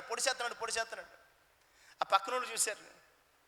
రాజు దగ్గరికి వెళ్ళారయ్యా, నువ్వు 3,60,00,000 అప్పు క్షమించావు, వీడికి పక్కన కూర్చున్నవాడు 50 రూపాయలు అప్పట పొడి చేస్తున్నాడు, చచ్చికొచ్చిన దగ్గర నుంచి తెగ పొడి చేస్తున్నాడు, అడికి రక్తం వచ్చేలా పొడి చేస్తున్నాడు, ఏటో చూడవయ్యా అన్నాడు. అయితే మీరు తీసుకెళ్ళి ఇంటి పొడిచేయండి లోనెట్టి అన్నారు. యజమాని ఏమన్నాడు, అయితే ఇంటికి తీసుకెళ్ళి మీరు లోనెట్టి పొడిచేయండి గొడవలు పోద్ది అన్నాడు. ప్రియ విశ్వాసులారా, కనికరం ప్రేమించడం అంటే ఏటో తెలుసా? కనికరాన్ని ప్రేమించడం అంటే ఆయన నీ పట్ల ఎలాంటి కనికరము చూపించాడో నీవు కూడా నీ తోటి సహోదరుల పట్ల, వీలైతే నీ శత్రువు పట్ల, వీలైతే నీ శత్రువు పట్ల కూడా, నీకు అచ్యున్నవాని పట్ల కూడా, నీ దాసుని పట్ల కూడా, నీ సహోదరుని పట్ల కూడా నీవు అలాంటి కనికరాన్ని చూపించు. అంతే తప్ప పొడి చేయకు. ఆయన ఒక పోటు పొడితే మనం ఎక్కడుందండి? ఇక్కడ నిజంగా 3,60,000 మీరు 60 లక్షలు ఇవ్వలేదని ఆయన ఒక పోటు పొడుచుంటే ఎక్కడుంది? మనం ఎక్కడుందో తెలియదు. అలా పడలేదు. ఆయన ఆ దాసుని ఎడల కనికరపడి క్షమించాను పో అన్నాడు. ఈడొచ్చి 50 రూపాయలు అప్పున్న వాడిని కాల్చుకు తినేస్తున్నాడు. ఇదేమి న్యాయం చెప్పండి? ఇదేమి ధర్మం చెప్పండి? ఆయన అంటున్నాడు, కనికరాన్ని ప్రేమించండి అయ్యా. ఈ మీ జీవితం ఆయన కనికరపడితే వచ్చింది. ఈ మీ జీవితం ఆయన కనికర సంపన్నుడై, ఆయన కనికరాలటండి. ఆయన కనికరాలంటే ఎలాంటి కనికరాలండి? 119వ సంకీర్తన 150వ చరణంలో అంటాడు. ఈ మాట చాలా ఇష్టం అండి. ఎందుకంటే ఆయన 1 కాదు 2 కాదు, నాకు ఎన్ని అవసరమైతే ఆయన కనికరాలు ఇచ్చేస్తున్నాడు. ఆయన ఎంత అద్భుతమైన మాట అండి. ఆయన కనికరాలు గట్టండి. కనికరం అంటే మనం ఎప్పుడు సింగులర్ యూజ్ చేస్తూ ఉంటామండి. అక్కడ ఏం రాస్తున్నాడండి? ప్లూరల్ రాస్తున్నాడండి. ఆయన ఏమిటండి?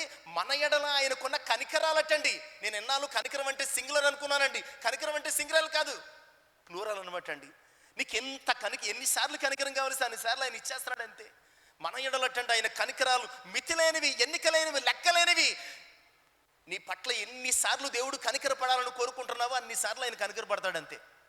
మరి నువ్వు కనికరాన్ని ప్రేమిస్తున్నావా? కనికరం కలిగి జీవిస్తున్నావా?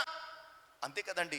145వ సంకీర్తన 9వ చరణంలో అంటాడండి, ఆయన కనికరములటండి, ఆయన కనికరములట ఆయన సమస్త కార్యముల మీద ఉన్నవటండి. మనం కొంతమంది మీద కనికరపడుతూ ఉంటాం, కొంతమంది మీద ద్వేషం చూపిస్తూ ఉంటాం, కొంతమంది మీద ఇష్టం చూపిస్తూ ఉంటాం, కొంతమంది మీద కష్టపడిపోతూ ఉంటాం, కొంతమందిని ప్రేమిస్తూ ఉంటాం, కొంతమందిని ద్వేషిస్తూ ఉంటాం. ఇక్కడ వాక్యం ఏం చెప్తుంది? ఆయన కనికరములట ఆయన సమస్త కార్యముల మీద ఉన్నాయట అండి. ఆయన సమస్త, 1 కాదు 2 కాదు, తక్కువడి మీద ఉన్నాయి, గొప్పడి మీద ఉన్నాయి, లేదంటే అమెరికా వాడి మీద ఉన్నాయి, భారతదేశస్తుల మీద ఉన్నాయి, పాపి మీద ఉన్నాయి, పరిశుద్ధుల మీద ఉన్నాయండి. ఇలాంటి కనికరమును అనుభవించిన నీవు మరి కనికరాన్ని ప్రేమించవా? ఎదటి వ్యక్తి అట్లా కనికరాన్ని చూపించవా? జాలి చూపించవా? నువ్వు ఏమి చూపించకపోతే ఒకవేళ నీ కనికరం, నీ పట్ల ఆయనకున్న కనికరము ఉపసంహరించబడుతుందేమో చూడండి. మన పట్ల ఆయనకున్న కనికరము ఉపసంహరించబడుతుందేమో చూడండి. ఈ మాటలు ఎందుకు చెప్తున్నాడో తెలుసా అండి? హోషేయ 6:6లో ఆయన బలిని కోరువాడు కాదు, కనికరమును కోరువాడు కనుక ఈరోజు మనకు చెప్తున్నాడండి. ఆయన మనము బలి అయిపోవడానికి, ఆయన ఉగ్రతకు బలి అయిపోవడానికి ఇష్టం లేక ఆయన బలిని కోరువాడు కాకుండా కనికరమును కోరుతున్నాడు కనుక ఈ మాటలన్నీ ఆయన మనతో చెప్తున్నాడు. కనుక ఈ రెండవ విషయం, కనికరాన్ని ప్రేమిద్దాం. ఎందుకంటే మనం కనికరించబడ్డాం కనుక మన ప్రియులను కనికరిద్దాం, మన స్నేహితులను కనికరిద్దాం, మన సహోదరులను కనికరిద్దాం, చివరికి మన శత్రువును కూడా కనికరిద్దాం. అది దేవుని యొక్క గుణం అన్న సంగతిని జ్ఞాపకం చేస్తున్నాం. ఎన్ని విషయాలు నేర్చుకున్నామండి? మొదట న్యాయంగా నడుచుకోవడం. న్యాయంగా నడుచుకోవడం అంటే ఏంటి? 2 విషయాలు చెప్పాను ఉదాహరణలు. 1, పక్షపాతం లేకుండా ప్రవర్తించడం. 2, నాకేది జరగాలని కోరుకుంటున్నాను, ఏ సంతోషం, ఏ మేలు, ఏ ఆశీర్వాదం కావాలని కోరుకుంటున్నాను, మొదట అది ఎదుటి వ్యక్తికి రావాలనుకోవడం, అది న్యాయంగా ధర్మంగా నడుచుకోవడం. ఇక రెండవది కనికరం ప్రేమించడం. నీవు ఏ కనికరాన్ని అయితే పొందావో దేవుని యొద్ద నుంచి, ఆ కనికరాన్ని నీ సహోదరుడు, నీ పొరుగువాను, నీ శత్రువు ఎడల కూడా చూపించడానికి నీవు సిద్ధపడాల్సిందిగా గుర్తు చేస్తున్నావు. ఇక అత్యంత ప్రాముఖ్యమైన విషయం అండి, దీన మనస్సు కలిగి క్రైస్తవుడు అంటే, అందుకనే ఫిలిప్పీలకు రాసిన పత్రిక 2వ అధ్యాయం 5వ వచనంలో క్రీస్తు యేసునకు కలిగిన ఈ మనస్సు మీరు కలిగి ఉండండి. ఆయన ఏ మనసు కలిగి ఉన్నాడు? అక్కడి నుంచి చెప్తాడండి. 6వ వచనం నుంచి 8వ వచనం వరకు ఇది చెప్తూ ఉంటాడు. ఆ వచనం అంతా కూడా చదువుకుని మనము దాన్ని భాగాలు చేసుకుందామండి. తీసారా?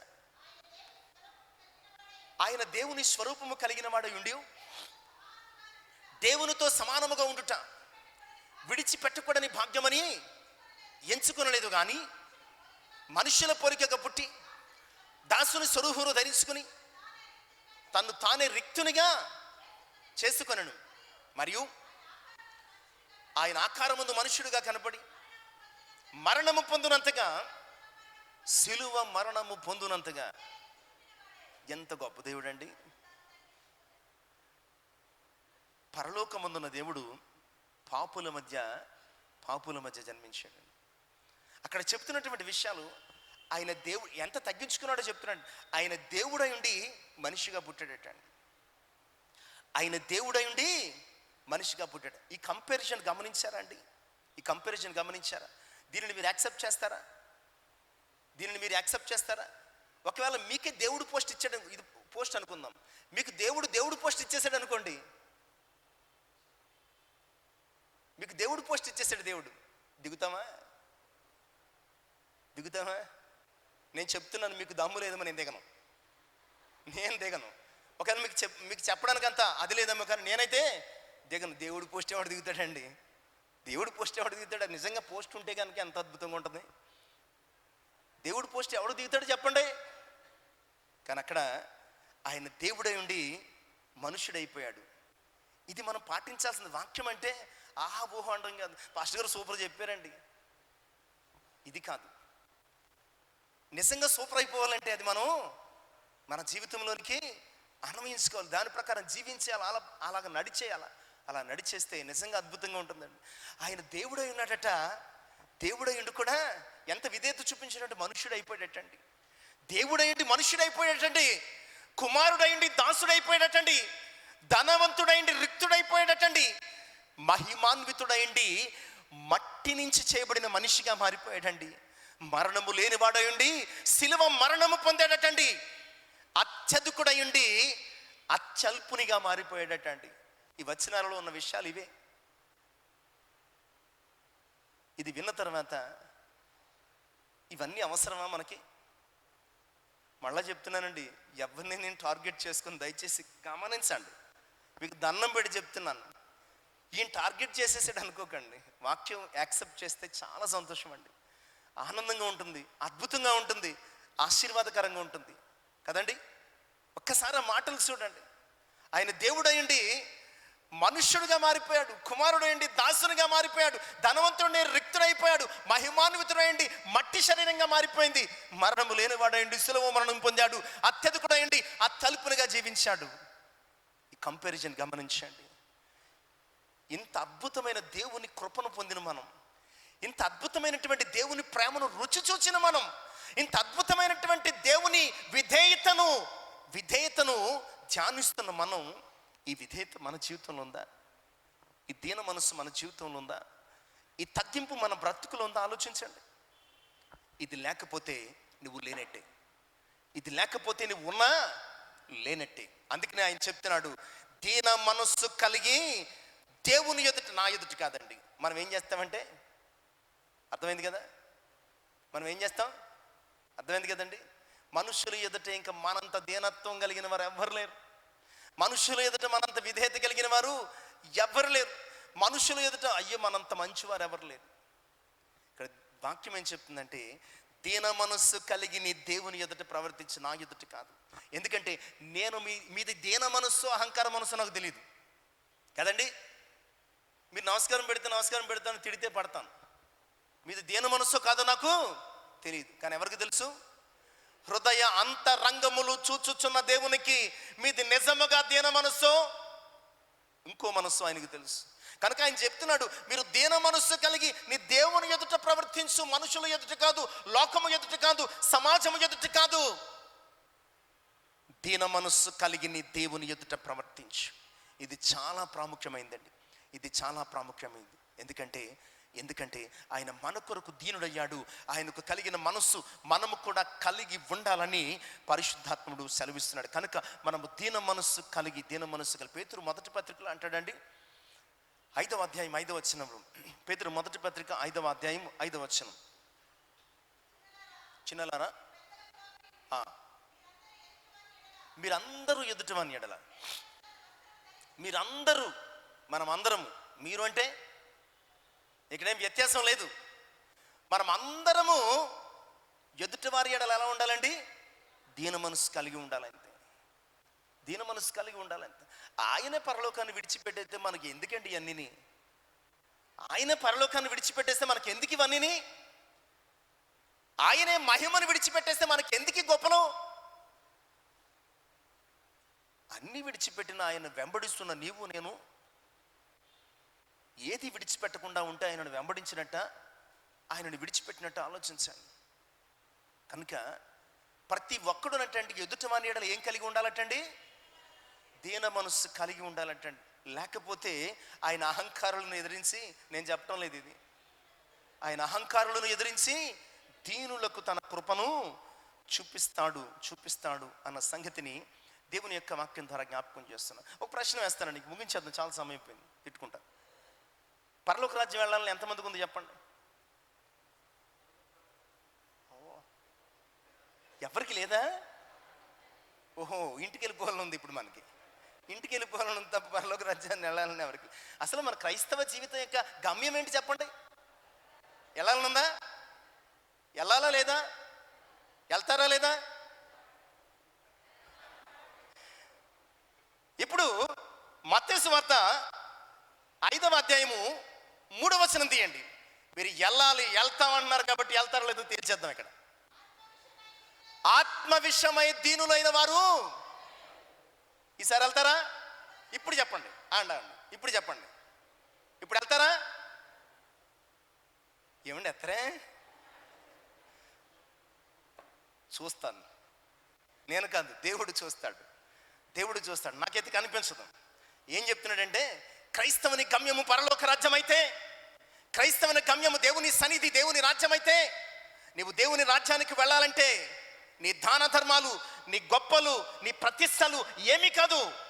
ఎవడైతే ఆత్మ విషయములో దీనత్వము కలిగి ఉంటాడో, ఎవడైతే తను తాను తగ్గించుకుంటాడో, ఎవడైతే క్రీస్తు యేసునకు కలిగిన మనస్సును కలిగి ఉంటాడో వాడు మాత్రమే పరలోక రాజ్యం వెళ్తాడు. ఇంకెవడు వెళ్ళాడండి? మనం వెళ్తామో లేదో తెలుసుకోండి. వెళ్ళాలనుకుంటే ప్రతి ఒక్కరూ నీ సహోదరుని దీన మనస్సు కలిగి జీవించండి. ప్రతి ఒక్కరూ నీ పొరుగు వాని ఎడల దీన మనస్సు కలిగి బ్రతకండి. ఎందుకు వచ్చిన పగలు, ఎందుకు వచ్చిన ప్రతీకారాలు? మనకి ఎంతకాలం బతుకుతాం తెలియనటువంటి తాత్కాలిక జీవితాలు. కళ్ళు మూస్తే తెరిచే ఓపిక ఎవరికి లేదు. ఇంకో గంట మాట్లాడితే నేను పడిపోతాను, ఇంకో గంట ఉంటే మీరు పడిపోతారు. అవసరమా మనకి ఇది? ఏమీ లేదు కదా. కనుక దీన మనస్సు కలిగి ఉందాం, తగ్గింపు కలిగి ఉందాం, విధేయత కలిగి ఉందాం, వినయం కలిగి ఉందాం. ఎందుకు ఈ మాటలు చెప్తున్నానంటే, ఆ విధేయత కలిగిన వారికి పరలోక రాజ్యమే కదండి. యెషయా గ్రంథం 57వ అధ్యాయం 15వ వచనంలో ఆయన ఎవని యొద్ద నివసిస్తాడో చెప్తున్నాడండి. మహాగణుడును, మహోన్నతుడును, పరిశుద్ధుడును, నిత్య నివాసియునైన వాడు ఎలాగో సెలవిస్తున్నాడు. మహోన్నతమైన పరిశుద్ధ స్థలమును నివసించువాడను, ఆయనను వినయము గల వారి ప్రాణమును ఉజ్జీవింపచేయుటకును, నలిగిన వారి ప్రాణమును ఉజ్జీవింపచేయుటకును, వినయము గల వారి యొద్దను దీన మనసు. ఎక్కడ ఉంటాడటండి ఆయన? మనలో దేవుడు ఉండాలంటే, మనము దేవుని యొద్ద ఉండాలంటే, దేవుని యొద్ద అంటే పరలోక రాజ్యంలో, మనలో ఈ లోకంలో జీవించినంతకాలం దేవుడు ఉండాలంటే, మనము దేవుని యొద్ద ఉండాలంటే అన్నిటికీ డిగ్రీ ఏంటో తెలుసా?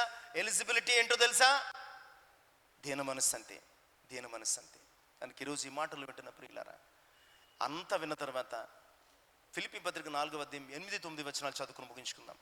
ఫిలిప్పీ పత్రిక 4వ అధ్యాయం 8-9 వచనాలు చదువుకుని మనం ముగించుకుందాం. మెట్టుకు సహోదరులారా, ఏ యోగ్యత అయినను మెప్పైనను ఉండిన ఎడల, ఏవి సత్యమైనవో, ఏవి మాన్యమైనవో, ఏవి న్యాయమైనవో, ఏవి పవిత్రమైనవో, ఏవి రమ్యమైనవో, ఏవి ఖ్యాతి గలవో వాటి మీద ధ్యానం ఉంచుకోండి. ఎందుకు ఇవన్నీ? అక్కడ చాలా క్లియర్గా చెప్తున్నాడండి. మీరు దేని మీద ధ్యానం ఉంచుకోవాలి? అసలు ఏ యోగ్యత కానీ, ఏ మెప్పు కానీ ఉందంటే అది దేని వలన వస్తుంది? అలా రావాలంటే ఏం చేయాలంటే, మీరు ఏ యోగ్యత అయినా మెప్పైనా దేవుని యొద్ద పొందుకోవాలంటే కనుక మీరు దేని మీద ధ్యానం ఉంచాలంటే, ఏది సత్యమైనవో, ఏవి మాన్యమైనవో, ఏవి న్యాయమైనవో, ఏవి పవిత్రమైనవో, ఏవి రమ్యమైనవో, ఏవి ఖ్యాతి గలవో వాటి మీద ధ్యానం ఉంచండి. ఎందుకు వచ్చింది? మనకి ఈరోజు ఈ మాటలు వింటున్నటువంటి ప్రియ విశ్వాసులారా, క్రైస్తవనిగా నీ టార్గెట్ ఏంటో ఇక్కడ చెప్తుంది. యోగ్యమైనవి, పవిత్రమైనవి, న్యాయమైనవి, ఖ్యాతి గలవి, రమ్యమైనవి, వీటి మీద ధ్యానం ఉంచుకోండి.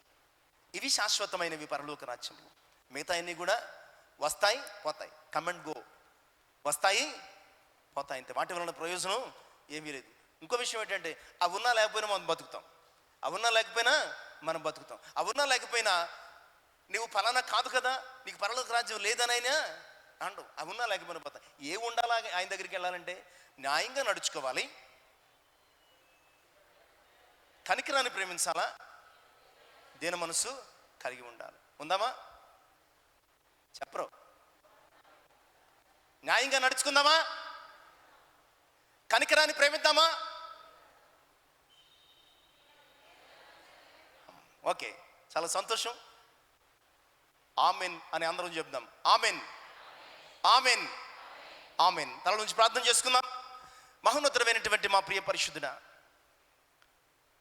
మీ ఘనమైన, పరిశుద్ధమైన, శ్రేష్టమైన నామమును కొందనాలు తండ్రి. నిజమే ప్రభా, వేలాది నందులంత విస్తార తైలం మానించి కోరుకోవటం లేదు, ఎడ్లను గొర్రెలను మానించి కోరుకోవటం లేదు, మా జ్యేష్ఠ సంతానమును, మా ప్రథమ ఫలమును, మా గర్భఫలమును అస్సలు కోరుకోవటం లేదయ్యా. మనుష్యుడా, ఏది ఉత్తమమో అది నీకు తెలియజేయబడుతుంది. విను, న్యాయంగా నడుచుకో, కనికరమును ప్రేమించు, దీన మనస్సు కలిగి దేవుని ఎదుట ప్రవర్తించు. ఇదే కదా నిన్ను కోరుతున్నాడు, ఇదే కదా నిన్ను కోరుతున్నాడని ఈరోజు మాతో మాట్లాడారు. నిజమే ప్రభువా, ఏ మెప్పైనా యోగ్యత అయినా ఉన్న ఎడల, ఏది యోగ్యమైనవో, ఏది రమ్యమైనవో, ఏవి పవిత్రమైనవో, ఏవి మేలైనవో, ఏవి ఖ్యాతి గలవో వాటి మీద, అనగా మీ పరలోకము మీద మేము దృష్టి ఉంచుకొని, ఈ పాపలోకములు అన్నీ కూడా తాత్కాలికమని భావించి, ఈ తాత్కాలికమైన వాటి కొరకు న్యాయమైనవి విడిచిపెట్టి, ఈ తాత్కాలికమైన వాటి కొరకు కనికరమును విడిచిపెట్టి, ఈ తాత్కాలికమైన వాటి కొరకు దీనత్వమును విడిచిపెట్టి, ఒకవేళ మీ ఎదుట దోషులుగా తీర్పులో నిలుస్తున్నామేమో ప్రభువా, మమ్మల్ని క్షమించండి. విన్న వాక్యం మమ్మల్ని కదిలించి, సరిచేసి, క్రమపరిచి, మీ సన్నిధిలో న్యాయముగా నడుచుకుంటూ, కనికరమును ప్రేమిస్తూ, దీన మనస్సు కలిగి మీ ఎదుట ప్రవర్తించుటకు, తద్వారా మీ పరలోక రాజ్య వారసులు అవుటకు సహాయం చేయండి. విన్న వాక్యం మా హృదయాలను కదిలించి, ఫలింపచేసి, వాక్యానుసారమైనటువంటి రూపాంతర అనుభవంలోనికి మమ్మల్ని నడిపించి, మీ చిత్తానుసారమైన వారిగా మమ్మల్ని మలుచుమని, సమస్త మహిమ, ఘనత, ప్రభావం మీరే పొందమని యేసయ్య నామమున ప్రార్థించి వినయపూర్వకంగా అడిగి వేడుకొని వచ్చున్నాను తండ్రి. ఆమేన్. దేవునికి మహిమ కలుగును గాక. దేవుడు హృదయం శాసించును గాక.